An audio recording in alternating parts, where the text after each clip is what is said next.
पूछना चाहती हूँ फॉर्म 47 वाले वज़ीर आज़म से कि इमरान खान जैसे बहादुर लीडर तो ये है नहीं, कोई बापर्दा खातून भी आपके शर से महफूज नहीं रही। एहतियात की बात होगी, बात बहुत दूर चली जाएगी। स्पीकर साहब इनको चुप कराएं। मानते हैं हम बेनज़ीर भुट्टो साहबा की हम इज्जत करते हैं क्योंकि पहले वज़ीर आज़म थी खातून, लेकिन एक दूसरी भी तो है ना, जब टिकटॉक और वज़ीर आला, न तुम्हारी कुर्सी रहेगी न तुम्हारी बेटों के सर के ऊपर चादर रहेगी। आप उसको एक्सपेंड करें। जरा अपने माई बाप अमेरिका सुपर पावर की स्टैंडिंग कमेटी की जरा इनकी रिपोर्ट पढ़े। तुम्हारा ख्वाब रह जाएगा मुझे डरा हुआ देख। मैं नवाज शरीफ की माँ पे, जिसमें शहबाज शरीफ की माँ के ऊपर खवातीन को सड़कों के ऊपर घसीटा जाता है, उनकी चादर खींची जाती है, उनको पर वाटर कैनन इस्तेमाल किए जाते हैं, लाठी चार्ज होता है, उनको पर FIR की जाती है, चादर और चार दीवारों को पामाल किया जाता है, लेकिन किसी को शर्म नहीं आती है, किसी को शर्म नहीं आती है। स्पीकर साहब, कहा गया कि जी सियासत में सबका हक है और इसमें लिखा हुआ है कि जी टॉलरेंस होनी चाहिए। स्पीकर साहब, मेरा सवाल है कि अगर मैं NA 185 पे जरताज गुल वजीर डेरा गाजी खान से इलेक्शन लड़ना चाहती हूँ, तो क्या डेरा गाजी खान मेरे लिए नो गो एरिया था कि आप मेरे प्रपोजर और सेकेंडर को भी अगवा करें, आप मेरे घर का मुहासरा करें, जब मैं घर से निकलूं तो आप मेरे ऊपर लाठी चार्ज करें। पूरे डेरा गाजी खान ने देखा कि पूरे डेरा गाजी खान की जितने भी पुलिस एनफोर्समेंट थी, इंतजामिया थी, वो एक साइड के ऊपर खड़ी थी और मुझे पाकिस्तानी चौक पे कॉर्डन ऑफ करके अकेला वहां पे खड़ा किया हुआ था। किसी को शर्म नहीं आई है, किसी को कोई फर्क नहीं वहां पे पड़ा। जब घर से बाहर निकलो तो कहते हैं कि आप NOC दो। कौन से आइन कानून में स्पीकर साहब होता है कि घर से निकलने के लिए आपको NOC चाहिए? बाप दादा ने मस्जिद बनवाई, नमाजों के ऊपर दरवाजे बंद कर दिए क्योंकि ये जरताज गुल के घर के सामने जो वो मस्जिद है, वहां पे मार्केट थी तो मार्केट के दरवाजे बंद कर दिए। उन्होंने कहा ईद और चांद रात के ऊपर भी यहाँ पे कोई खरीदो फरोख्त नहीं होगी क्योंकि शायद ये इस मार्केट में यहाँ पे जरताज गुल रहती है। मेरे खानदान की खवातीन स्पीकर साहब शरई पर्दा करती हैं। 10-10 दफा मेरे घर के ऊपर जब रेड किया गया, दरवाजे तोड़े गए, लाते मार के पुलिस आई, तो वहां के सारे वो बापर्दा खवातीन घर छोड़ के चली गई। तो आप कहते हैं कि आपको सियासत का हक है। मानते हैं हम बेनज़ीर भुट्टो साहबा की हम इज्जत करते हैं क्योंकि पहले वज़ीर आज़म थी खातून, लेकिन एक दूसरी भी तो है ना, जब टिकटॉक और वज़ीर आला जो कहती है कि खवातीन मेरी रेड लाइन है। रेड लाइन के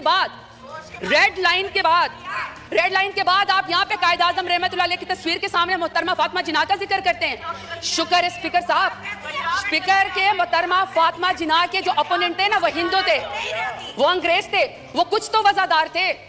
यहाँ पे वज़ादारी का मुझे आलम बताएं, यहाँ पे आप मुझे वज़ादारी का आलम बताएं स्पीकर साहब कि कायद आज़म रहमतुल्लाह अलैह के पाकिस्तान में भी खवातीन को सियासत की इजाजत है। ये अमरीत का जिक्र करते ना, कल को कह रहे थे कि जी किसी को निकाल के आप कब्र से फांसी पे लटका दो। तो मुशर्रफ दौर में सबसे ज्यादा खवातीन को यहाँ पे रिजर्व सीट दी गई। बदतरीन अमरीत के अंदर भी खवातीन को सियासत की इजाजत थी। बेनज़ीर भुट्टो के दौर के अंदर भी खवातीन को सियासत की इजाजत थी। इमरान खान मेरे लीडर की हुकूमत में खवातीन को सियासत की इजाजत थी। सबसे ज्यादा पाकिस्तान की तारीफ में अगर काबीना में कोई मिनिस्टर बनी है तो वो इमरान खान के दौर में बनी है। मैं सवाल पूछना चाहती हूँ स्पीकर साहब इनको चुप कराएं। जब नवाज शरीफ का दौर आएगा, जब शहबाज शरीफ का दौर आ गया, तो क्या खवातीन के ऊपर सियासत के दरवाजे बंद होंगे? हमेशा उनकी कैरेक्टर असैसिनेशन होगी, हमेशा उनको जेलों के अंदर डाला जाएगा?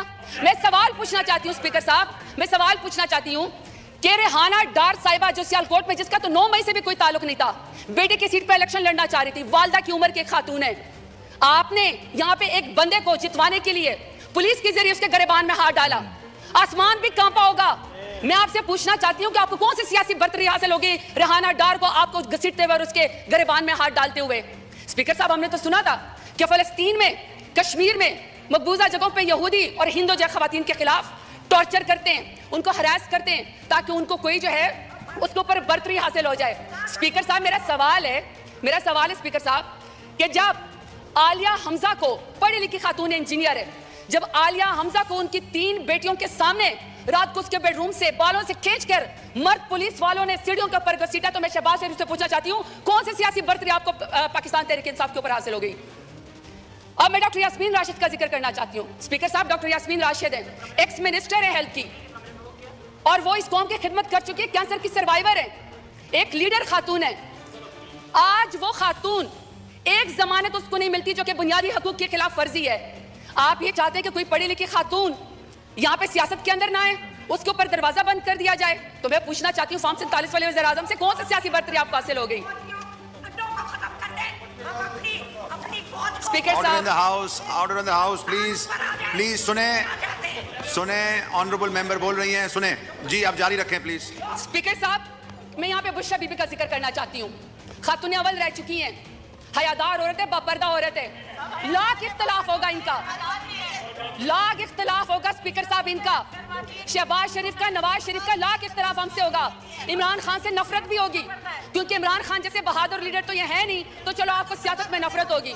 स्पीकर साहब मेरा सवाल है कि दुश्मनी में आप इतने घर गए कि आपने निकाह जैसे सुन्नत नबी आपने उसके अंदर भी हाथ डाल दिया, कोई बापर्दा खातून भी आपके शर से महफूज नहीं रही। तो मैं पूछना चाहती हूँ कि फार्म 47 वाले वज़ीर आज़म से कि आपने बापर्दा खातून की इद्दत के निकाह